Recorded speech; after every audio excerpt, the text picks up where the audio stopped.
Hi. Let's learn how to connect Gate.io exchange in SageMaster. Log in to your Gate.io account. Go to a profile icon at the top right corner, scroll down, and select API Management. Click on Create New API. Enter a label of your choice for this exchange. Set IP permissions to later. Select API v4 key as the API key type, and select Classic Account in Account Type. Set permissions. Enable SpotAmp. Margin Trade and select Read and Write. Enable Perpetual Contract and select Read and Write. Enable Wallet and select Read and Write. Then, click Submit button. Accept the risk reminder.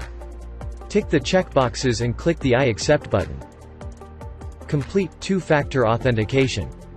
API key has been created for you. Now copy API key and paste it to SageMaster.